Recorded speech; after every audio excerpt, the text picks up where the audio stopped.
Eu nasci, né, num lar cristão, em uma família cristã. Meus pais são pastores, até hoje eles pastoreiam uma igreja, mas é aquele negócio, né? Filho de peixe, nem sempre peixe não é, porque a gente tá ali na igreja e a gente tá envolvido naquele ambiente. Eu sou muito feliz por ter crescido nesse meio, né? Foi algo que até hoje me inspira a servir a Deus, a dedicar uma vida para Ele, não um momento, mas uma vida mesmo, porque eu cresci vendo os meus pais fazerem isso. Eu até brinco que eu gosto de levar o João aonde nós vamos, porque eu cresci assim. Eu cresci dormindo debaixo de banco, cresci dormindo e acordando. Quando eu vi, eu estava na igreja já. Quando eu acordava de novo, meus pais já estavam me colocando na cama, porque eu tinha chegado da igreja com eles. Então, eu cresci nesse meio, né? Você é filha única ou tinha mais? Não, eu tenho 2 irmãos. Eu sou a única mulher e sou a do meio. Então, eu cresci nesse meio, mas eu fui ter mesmo um encontro pessoal com Deus. Foi na minha adolescência, quando eu comecei a ver que eu precisava viver uma experiência diferente com Deus, né? Você tem um tempo de que você desviou, que não quis mais saber da igreja? Eu fui aquela que desviou dentro da igreja, digamos assim. Aquele momento de rebeldia, de adolescência, de dizer, não sei se vale tanto a pena, eu tô sempre na igreja. De querer ter aquele momento mesmo de rebeldia na adolescência, mas eu sempre tive muito temor. Os meus pais sempre colocaram muito isso, sabe? Me aconselhando e dizendo, filha, não saia da presença de Deus. Nunca queira sair da igreja nessa linguagem mais grosseira, dizendo não saia da igreja, não se afasta, fica aqui, né? Mesmo em momentos que eu queria ter aquele momento de rebeldia ali na adolescência, mas eles sempre prezaram por me deixar ali, por eu estar perto da presença de Deus. E até esses dias eu coloquei nas redes sociais uma ministração minha que eu falo sobre isso, né? Eu falo, jovem, não se afasta da presença.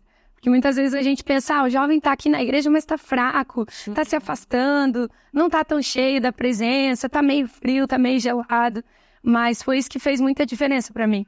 Continuar na presença de Deus, tá ali perto do fogo, perto das pessoas, perto do que realmente aquece a nossa alma, né? Sim. E foi ali na minha adolescência que eu tive um encontro mesmo. Eu sempre cantei, ministrei, né, com a minha mãe, e eu me vi em um momento que eu falei, não, tem alguma coisa errada, eu preciso de fato ter uma experiência com Deus.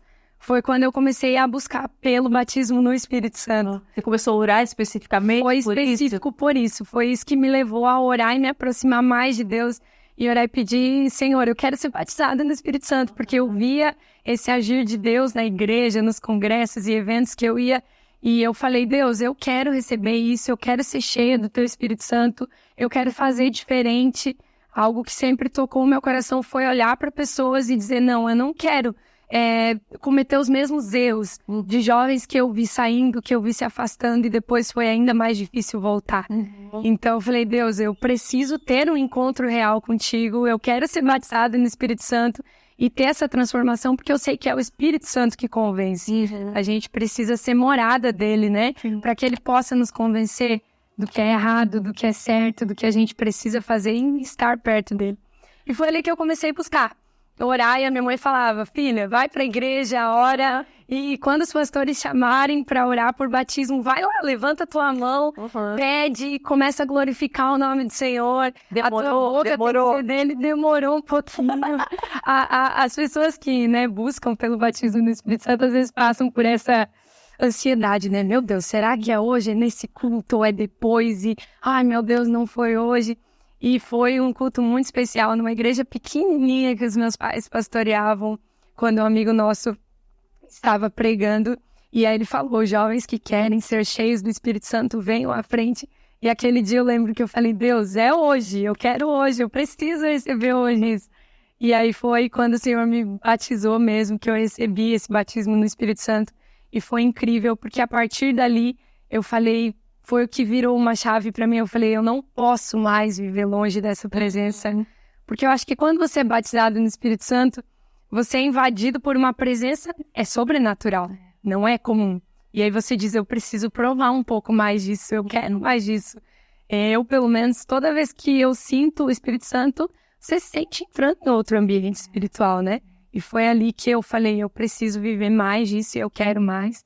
E aí foi quando eu comecei a buscar mais ao Senhor, a conhecer Ele, ter mais vontade de ler a Bíblia de fato, né? Porque muitas vezes acontece com muitos jovens de se acomodarem, vão na igreja porque o pai ou a mãe vai, e é o que um tempo aconteceu comigo, mesmo cantando, mesmo ministrando, mesmo estando às vezes lá cantando, mas aconteceu e foi ali que eu tive um encontro real com Deus e nunca mais parei. A gente passa por momentos, né, de dificuldade, momentos de fraqueza, mas a gente precisa fortalecer o nosso espírito. Essa experiência se repetiu logo seguidamente, assim, depois?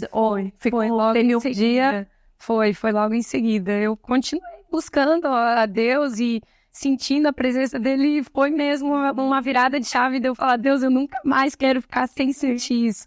Sentir o Espírito Santo é muito precioso. A gente não pode se acomodar e se conformar em não sentir mais a presença dele, em estar longe dele, né? Eu acho que mesmo que o nosso corpo às vezes queira dizer que não, a nossa alma, ela grita, ela clama por isso. Então, foi o que eu sentia, sempre senti. Quantos anos você tinha? Eu tinha 15 anos. 15 anos. E com você, Zé? A história do Jefferson é muito linda. Na verdade, assim, meu pai, no primeiro momento, ele não era cristão, né? A minha mãe era. E há um milagre aqui, na verdade, porque minha mãe era estéril, minha mãe não podia ter filhos. Então, minha mãe pediu ao Senhor um filho, e etc, etc. Os anos se passaram. E aí Deus disse que daria um filho a ela, e esse filho não seria dela, mas seria dele. Que ele levaria a mensagem pelos 4 cantos da terra. Quanto tempo durou essa oração? Porque eu sei porque muitas mulheres aqui... A minha mãe, ela fez uma campanha, que ela me conta, né? Uma campanha, assim, insistindo no Senhor de pelo menos quase 5 anos. Ela fez uma campanha. 4 anos e alguns meses. Uau! E aí um dia na igreja ela recebeu uma profecia, né? Uma mulher de Deus estava naquele lugar e disse para ela, hoje o Senhor coloca uma semente no teu útero e daqui tantos dias, não me lembro quantos, mas daqui tantos dias você pode ir no médico fazer ultrassom porque você vai estar grávida. Ah, sim? É um negócio muito doido. E aí minha mãe foi no médico, fez ultrassom e quando ela viu, ela estava grávida.